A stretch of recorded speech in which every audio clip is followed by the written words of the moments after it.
when somebody gets a little piece on each side and each party feels like they both won something, to me, that's what makes the transaction or what makes the experience great.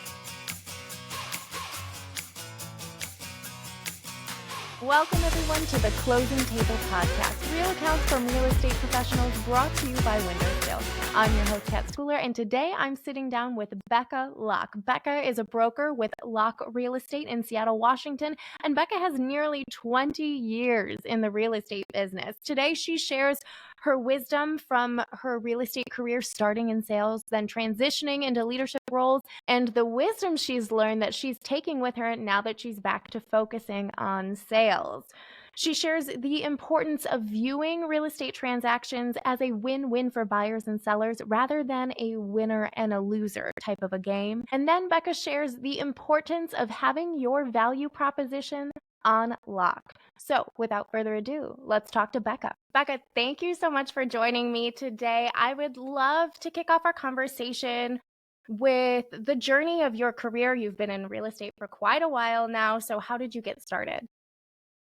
Great question. I got started at the end of 2006. I was actually a musician prior to this life. I started out as an artist. I'm born and raised in Washington. Not a lot of people can say that now in the Seattle market, but was a musician and saw a lot of people during that little era prior to 2006, 2007, getting their real estate licenses. And so I thought, wow, what a great way to sort of add a little bit of extra income. And as a musician, there's not a lot of ways to sort of retire in that industry, unless you're, at that time it was like, unless you're Britney Spears or Justin Timberlake or something like that. And so I thought this would be a great way for me to, be able to retire. And so I got my real estate license. And then of course, we know what happened in the years following 2006.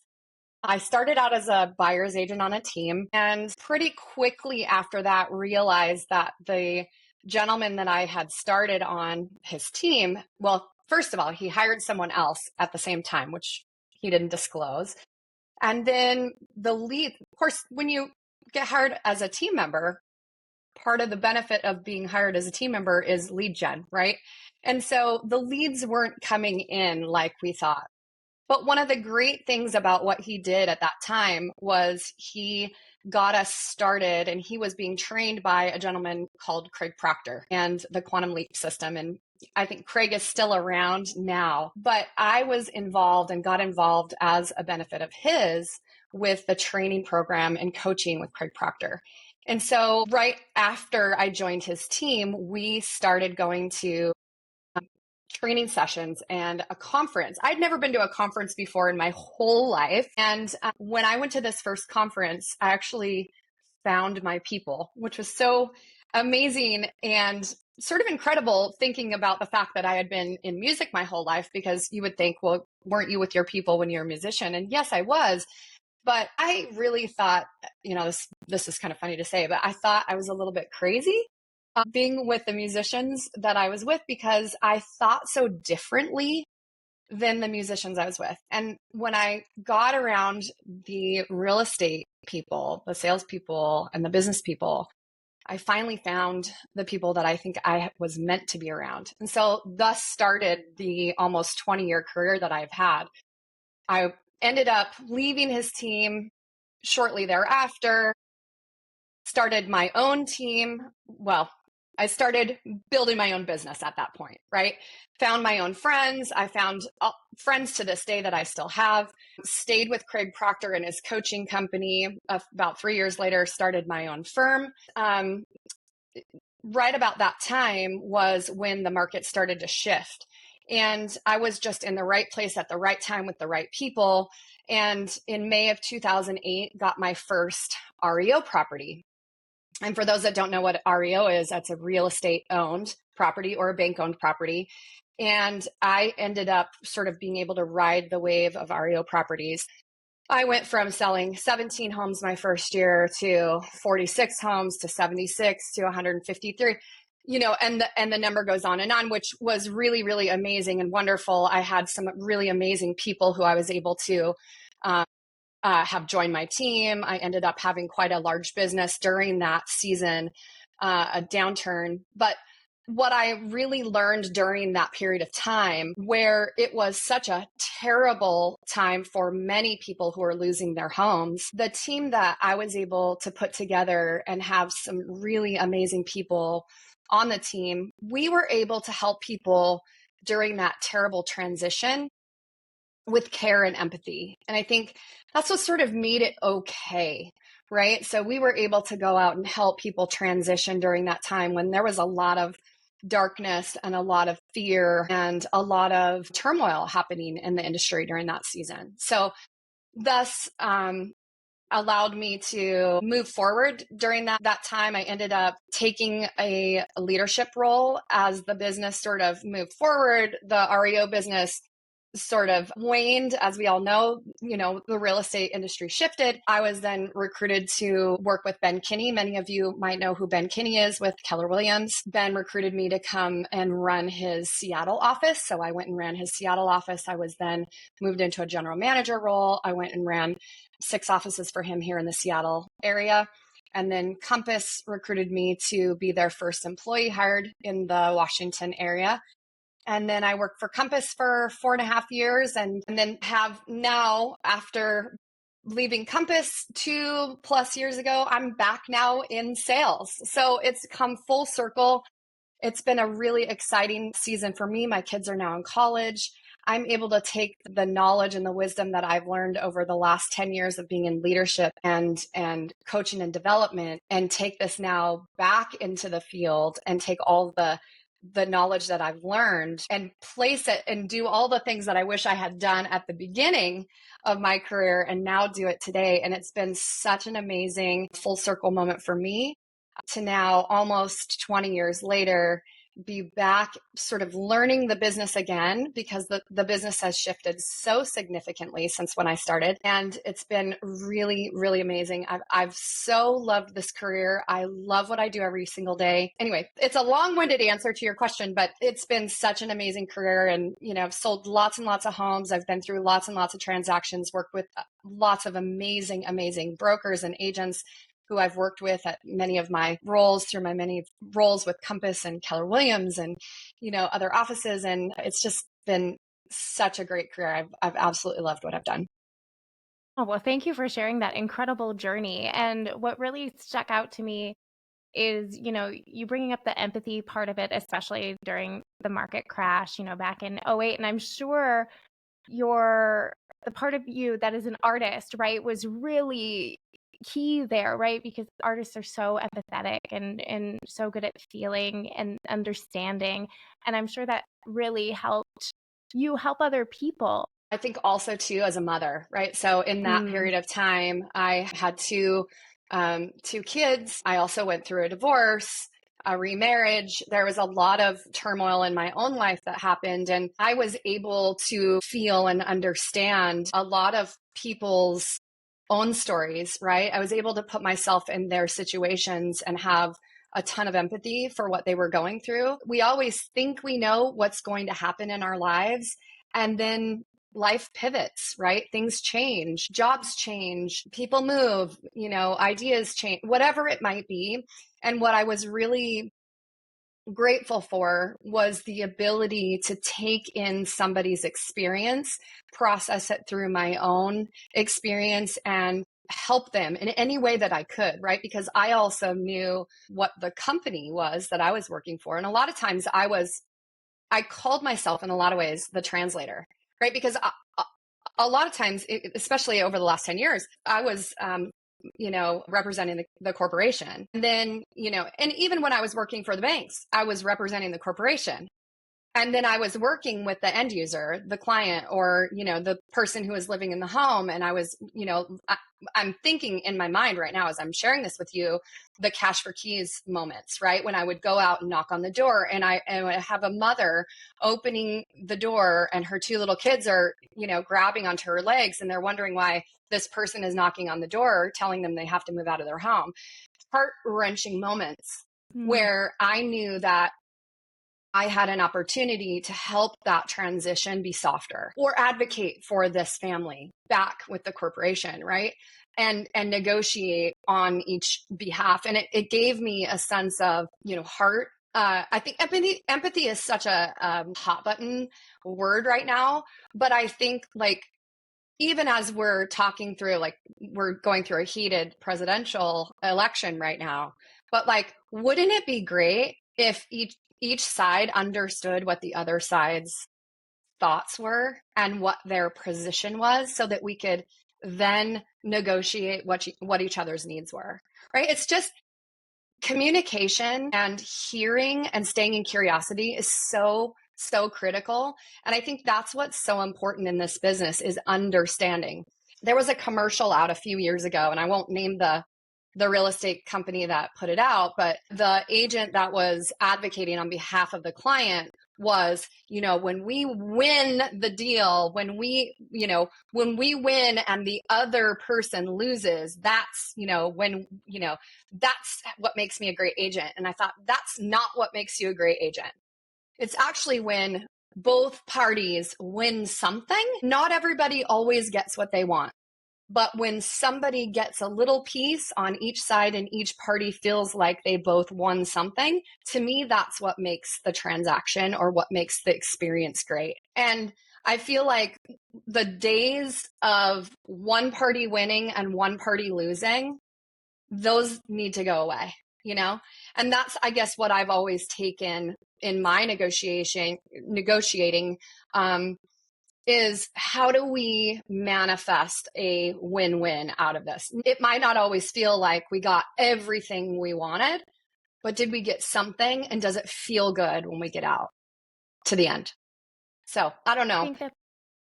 Go ahead. Sorry. Yeah. Oh, I was just going to say, I think that's a great perspective to have. It really, kind of the idea of one party winning and one party losing has very like injury lawyer vibe. And I speak to so many, heart-centered real estate agents and brokers like yourself who are directly combating that and, are kind of working uphill against this kind of stereotype of this win-lose, this car salesman kind of mythos that some people, feel applies to real estate. And it doesn't. It's like what you're saying. It's a compromise. Somebody needs their house sold. Somebody needs to buy a house. There's going to be some negotiating going on. But at the end of the day, everybody's getting what they want. Absolutely. It's like, I had a situation happen with a transaction, last week where, we had to have some real talk with, I had to have some real talk with the listing agents. Like, this is the situation. This is what's going on. I'm being very transparent. The reality is, this septic system, what we just found out is that it's failed. This is the reality. I know your seller didn't know that, right? I know you didn't go into this transaction trying to fool anyone. The reality is, though, that's a $40,000 fix. So we need to come out of this with everyone feeling like they got something, right? And so no one wins if this transaction fails and we start over, because I know my buyer wants to buy this house and I know your seller wants to sell, right? So how do we come out of this feeling like, my buyer got something and your seller got something, but we all sort of win. And that was the conversation that was had. And it was very real. It was very transparent. It was very like, okay, yeah, I totally get it. Nobody was trying to trick anybody. Nobody was trying to feel like they got, the twist or the screw, right? It was like, yeah, nobody knew this. Now we have more information. Now we can make a solid decision on how to move forward. So Becca, you had mentioned, you spent all this time in leadership positions and now you're bringing that knowledge, into your current sales transactions. And I'm curious what some of those things are that you're bringing into your current transactions, your current client relationship. I think that one of the things that I've noticed the most about myself in sort of this new iteration, sort of Becca 2.0 in sales is I had confidence before just because I was a confident person and I knew, I had done so many transactions. I knew how to do transactions.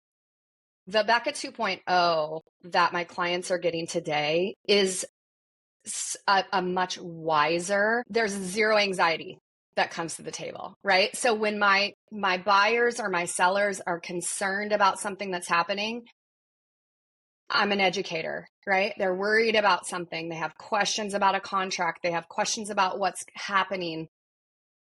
They can take all the time that they need to process through a situation because nothing phases me.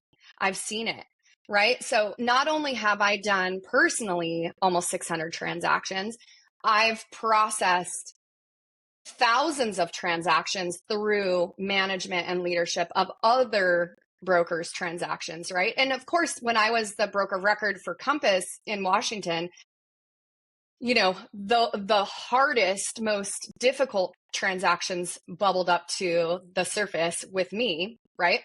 And so not only am I able to say, okay, I've seen this before, or I haven't seen this before, but I've seen an iteration of this before. Here's what I saw, and here's how we're going to handle this.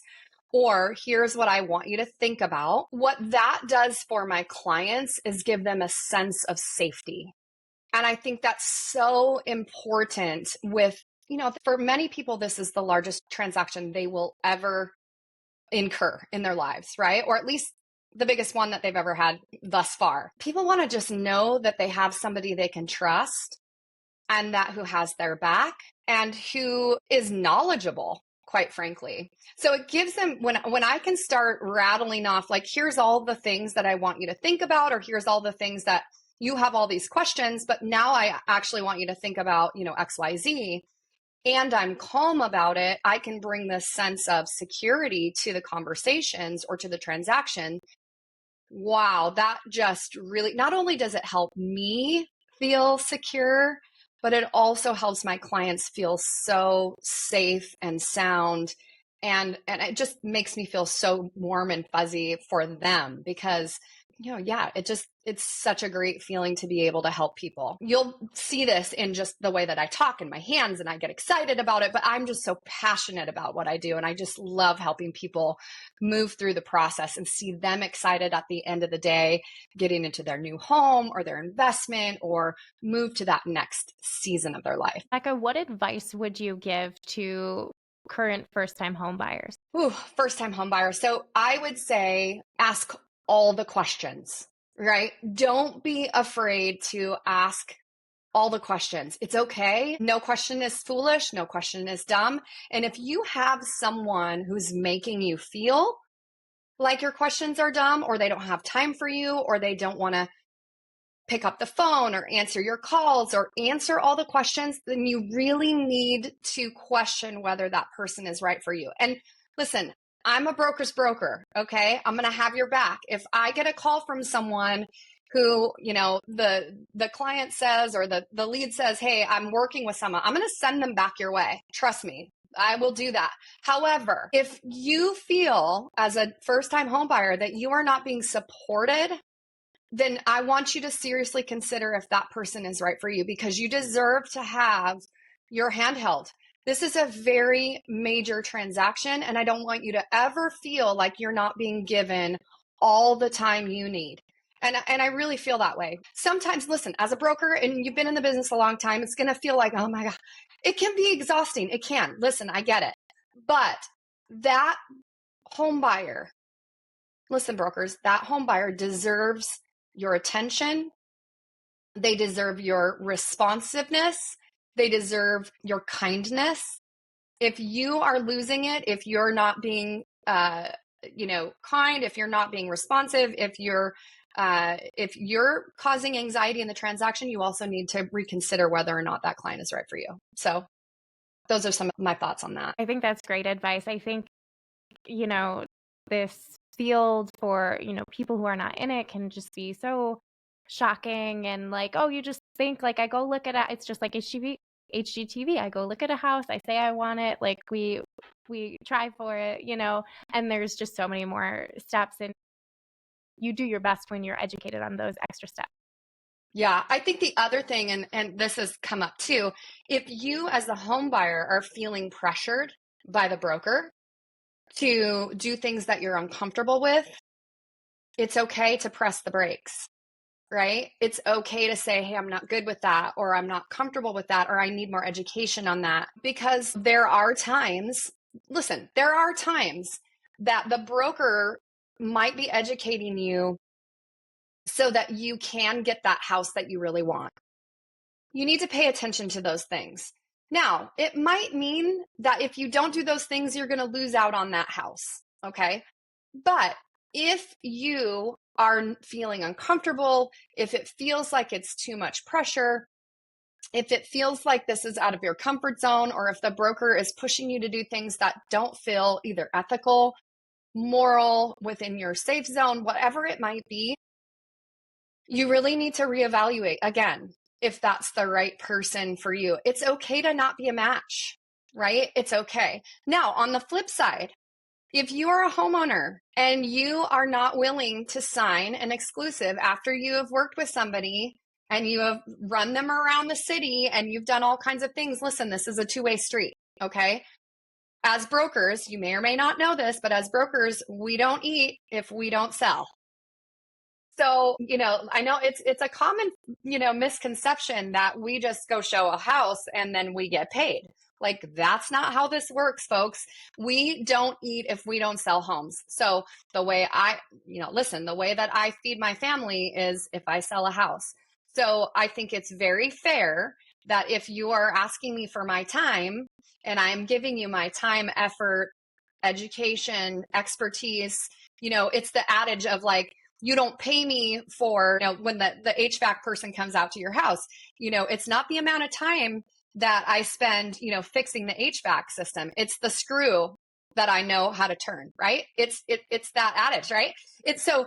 Listen, it's a two-way street. So if there's a match with character, with personality, with education, with whatever it might be, fair is fair. So make sure it's a two-way street. And the other thing is like, I'm not going to ask you to give me a piece of your paycheck. Don't ask me to do that. Becca, what would your advice be for sellers? So with sellers, again, I think it's really important to understand what you're getting for what you're paying for, right? So ask for the marketing sheets. Ask for what is it that I am going to be paying you for. There's very different services for fees, right? Somebody might say, my fee is X, and it might be a sign in the yard versus a very huge suite of marketing services. And I think it's very fair to understand and know what the suite of services is. Also, match of personality, match of resources. One of the things that we do with our team is, we will manage a renovation for you. If we're not contractors, but we manage contractors on your behalf if that's something that you want to do. We have a suite of resources for the team so that you don't have to worry about it, right? And our clients see a benefit of that management fee, and you can choose that level of management, or you can choose different levels of how you want to employ us. But listen, I think it's really important to understand what it is that you're getting, what it is, the expertise of that broker. Running comps. One of the biggest things that I see, and this is kind of blows my mind, is, basic data. A lot of times brokers don't even know how to pull basic, comps. And I think as a seller, know what the comps are, know what you're looking at, know what your home is worth, ask for the data. Don't just listen. It's always sexy and great to hear that your home is worth X, but show me the data. Because if a broker is going to tell you that your home is worth $7 million, but there's nothing proving that, right? Then your home will not sell. One of the things that I've always said is like, I don't like to list homes. I sell homes, right? And so there's a big difference between putting a sign in the yard and actually selling it, right? And so I don't know about you, but if I'm going to, go through the effort of putting all my things away, boxing up stuff, making sure my home is ready for showings and everything like that, I want to make sure it's on the market as little as possible, because I want to get a check and I want to move to my next destination. I don't want to just have this back and forth. There's a house that's been listed across the street from my home which I should be the listing agent because it would have been sold. But anyway, that being said, it's been on and off the market multiple times over the last year. It's insane to me. Like, just list it and sell it, but be reasonable. Understand what the home is worth, you know? So when you're interviewing your listing agent, understand what the data shows. Don't say, well, I've put all this money into the home. Nobody cares. You know, they care if the comps support it.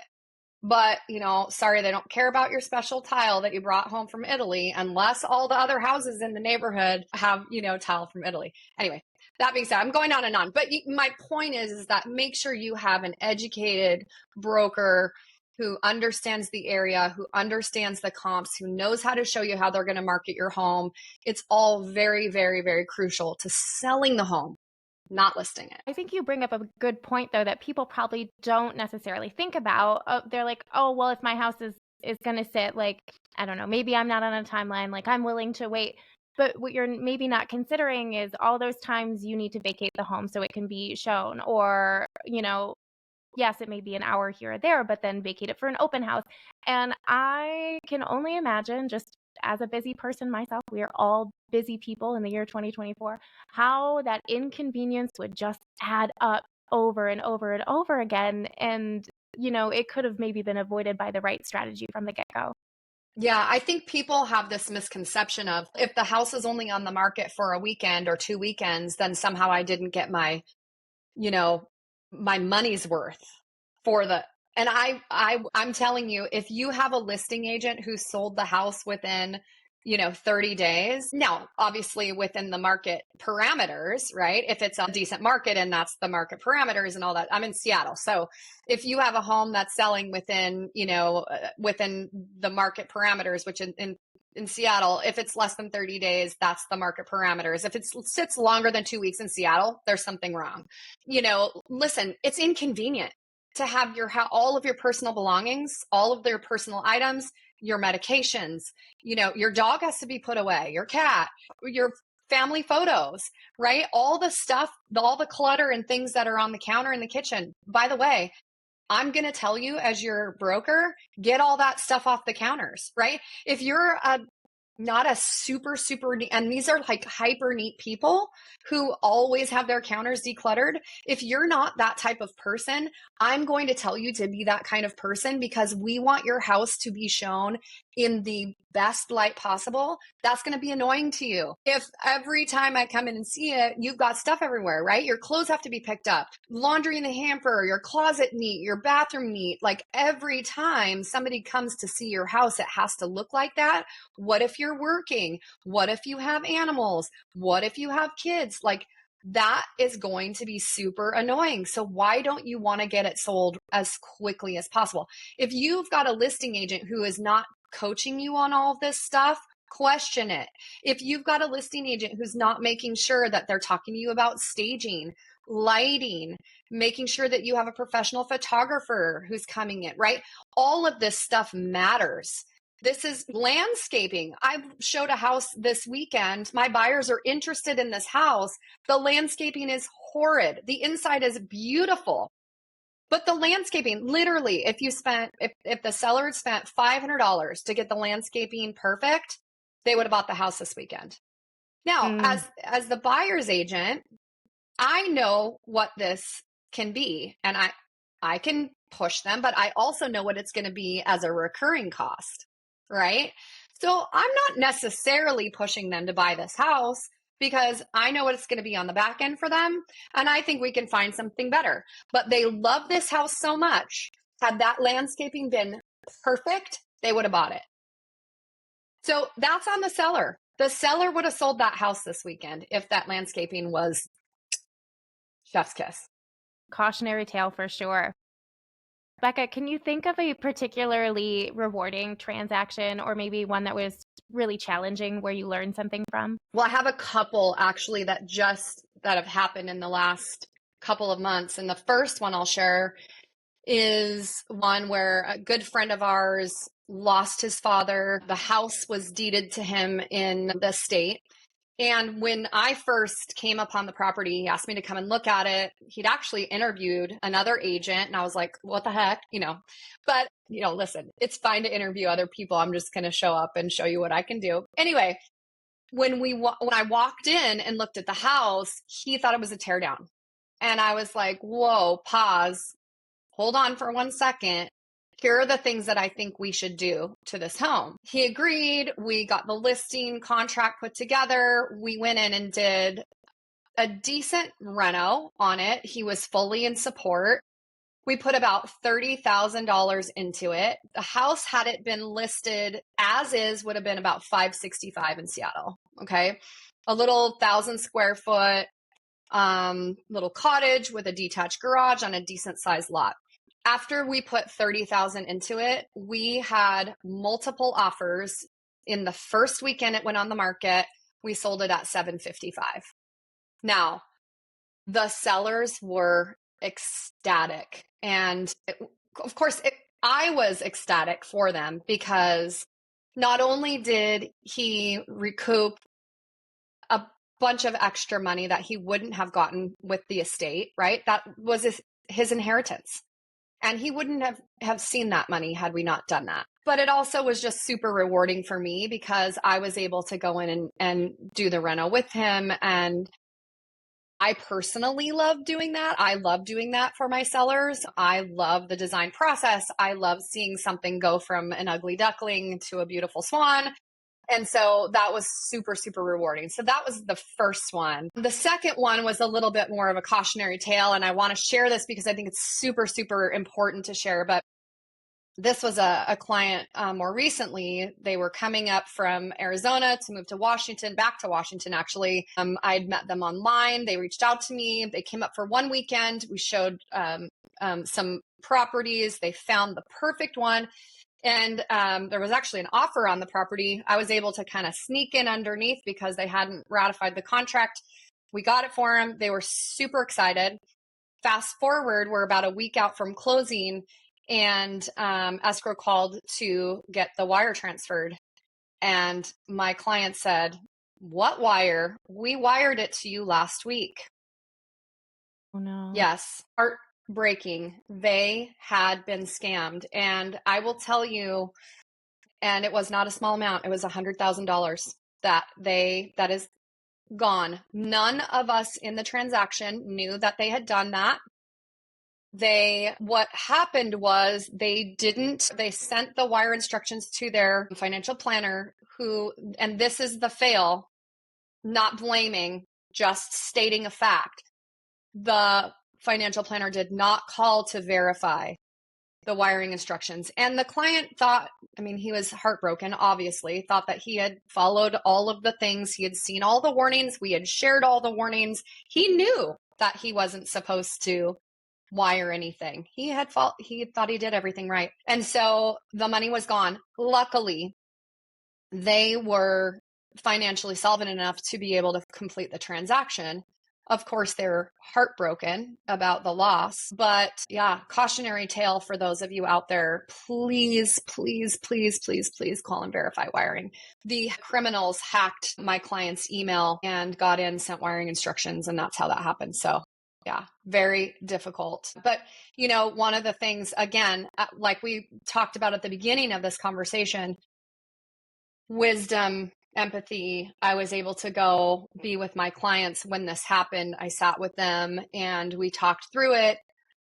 The wife at the beginning was just a mess, of course, who wouldn't be? And we were able to process through, and, they still needed a home. They still needed a place to live. And so we, worked through it and figured out, listen, I don't know what else you would do, but, complete this. You're going to lose more if you don't complete it, because you've got earnest money on the line. So they were able to do that. But yeah, I definitely want to caution those of you, these hackers are getting more and more sophisticated and more evil. And so please pay attention out there. Yeah. And it also goes back to your thing about, don't be afraid to ask too many questions, verify. Yeah.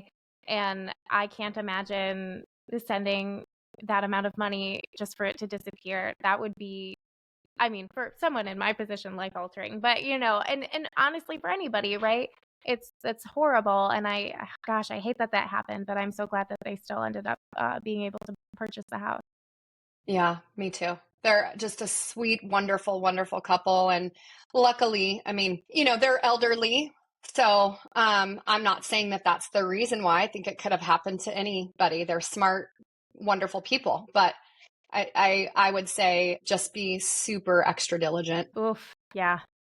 Well, this is maybe a good segue to, Becca, what is the biggest lesson you've ever learned in real estate? Ooh, the biggest lesson. Okay, well, this one's easy. When I was selling all of those REO properties, I did not do a good job of managing my CRM. So this is a cautionary tale for those of you who are churning and burning and running and gunning and selling lots or even selling little. Take time every day in your CRM and manage it, because your database is your business. So while, nowadays a lot of that is all automated, right? But I sold hundreds of homes, and back then it wasn't automated. And so I just didn't spend enough time, building my database and managing it and building marketing systems and things like that to build a repeat and referral business. And had I done that, I would have a huge database today. I wouldn't be rebuilding my business, 10 years later. So that is hugely important. I think, there are a lot of things that are different today than they were back when I was selling actively, but I think it's meat and potatoes, right? The basics are still true. Building your database, building your marketing systems, spending money on marketing when you don't have money to spend on anything else, right? If you're going to cut out everything else because you only have a little bit to spend, or if you have very little to spend, go to things that are inexpensive or cheap or free. You'll laugh, but back when I was first building my business, I built all my marketing in Craigslist because that's where it was free. And so that's how I started my first lead gen, my internet lead gen at the beginning. But yeah, build your database, make notes, and lead gen on a regular basis. So those are kind of that's nothing new. This is real estate 101. It's a great reminder for everybody out there. I feel like that's one of those things that can so easily fall behind, when you're trying to close deals and communicate with clients. Yep, for sure. Becca, are there any real estate myths out there that you'd like to debunk? Real estate myths that I'd like to debunk. Well, that it's easy to be in this business. This business is not easy. I think it's so funny because I think that everyone can be a broker. Everyone thinks that this industry can, just sell homes, and everyone's a broker, and everyone's an attorney, and everyone can read. Listen, everyone can read a contract. That's true. But not everybody has the experience and the wherewithal and the knowledge and the understanding to actually work through a transaction. Where we are valuable as brokers is in our experience and our knowledge base, right? And yeah, go get your license. I think that the myths, is when, people think that we are door openers, right? That all we are valuable for is just writing a contract or opening a door. That is the most minuscule part of our role. It is so much more than that. We contribute so much more to the business and to the transaction. And, gosh, if that's how you see us, maybe this isn't the right relationship for you, right? I really think that we have to level up. I do think that there's some reasonable reasons why people see us as that way. And so what I love about these new rules that have just been implemented is that it does create some expectancy for us to be professionals, right? Like, attorneys don't bring on clients without contracts, right? Dentists don't set appointments they don't see clients without setting appointments, right? Like, we have to level up the professionalism in our industry, and this creates the opportunity to do that. I agree for sure. And then Becca, what challenges are you facing in the current real estate market, and how are you working to overcome them? Well, I think, some of these challenges that we're seeing are these new buyer representation agreements and touring agreements and, the questions that come with those agreements. Like, wait a minute, I've always been able to just call and have someone come out and show me a house, right? Like, when did this change? I've never had to do this before. What do you mean I have to sign an agreement? And listen, if you don't have your elevator pitch figured out, like, figure it out, right? What do you bring to the table? What's valuable? What makes you different than others? What makes you valuable? And how do you create your business, right? What makes you special and unique? And everyone's going to have to, if you haven't already, you need to figure that out, and you need to create your niche. You need to figure out what your marketing plan is. You need to figure out what makes you special. Consumers will catch up eventually if they haven't already, but a lot of them haven't. A lot of people aren't brought up to speed on this, but the industry will catch up. And I think that, it's absolutely fine that that we have to have a level of expertise, that we have to understand who we are as individuals and what we bring to the table as professionals in order to lead and in order to have a professional business and bring forth, our sales experience, right? Like, having a business that we own and operate, a lot of people don't understand that, if you are a broker under a brokerage, the brokerage doesn't pay you. You're an independent contractor. You own your own small business. So own it, understand it, be a professional, and lead with that. I think that's great advice. Yeah, and I think even in the world of like kind of social media, I think so many people are getting good at communicating their value, and that's a great practice round, right, for doing that. Or even, I mean, you could just practice in the mirror, but record yourself on your phone, watch it back, edit, maybe if you like it, you post it, right? And then you have some value add on the internet. But just like you said, you need to be able to communicate that to clients. Maybe some people still aren't online. I'd like to meet those people.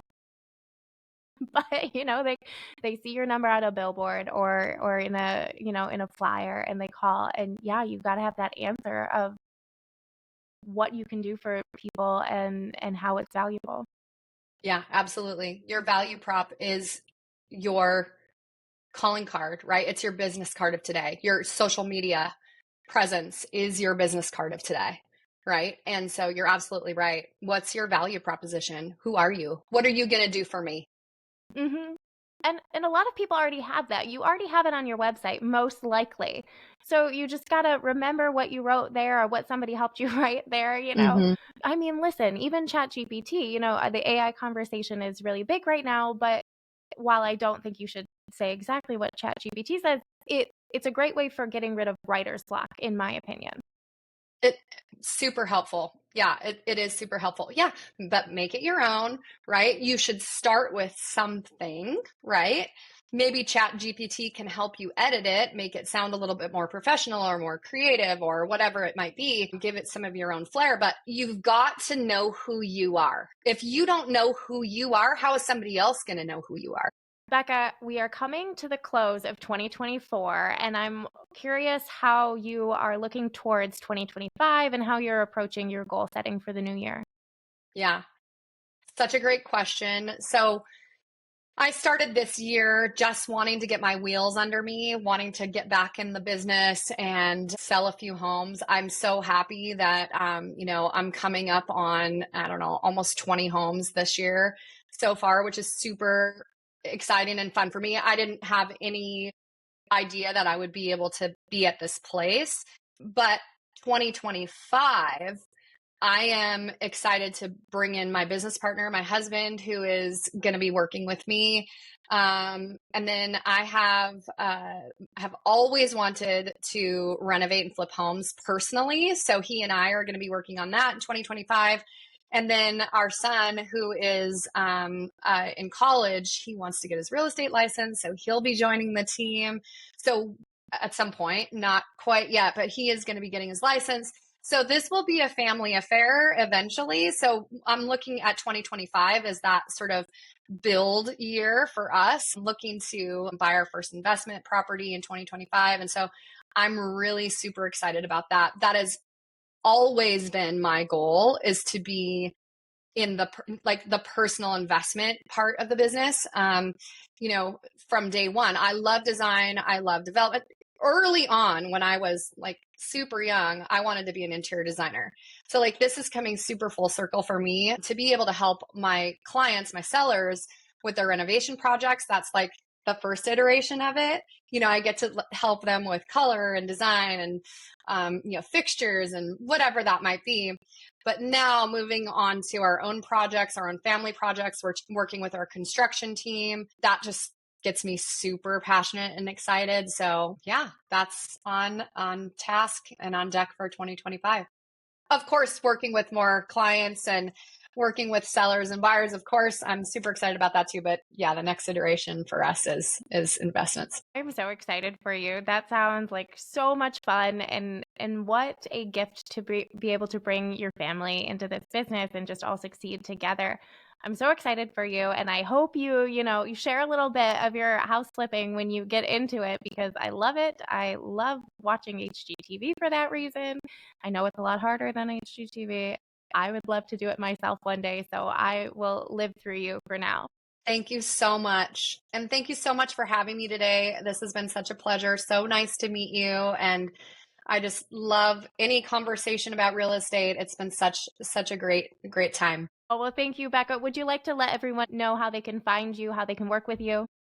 Absolutely. So, Becca Locke, my Instagram is at Locke _ real estate. You can find me on email, becca@beccalocke.com, and my number 425-512-3343. Send me all the DMs, like me, follow me, email me, whatever it is that you want to do. Would love to chat with you. Thanks so much again for having me. Yeah. And we'll put all your info in the show notes so people can find you with just a click. Thanks, Becca. Thank you so much, Kat. Thank you for listening to the Closing Table podcast, brought to you by WindowStill. I'm your host, Kat Schooler. Please be sure you're following our podcast on Apple or Spotify, and if you're part of our YouTube audience, make sure you hit that subscribe button. If you're enjoying our podcast, please feel free to leave us a comment or review. It helps us find more amazing listeners like you. Thank you so much, and we'll see you next time.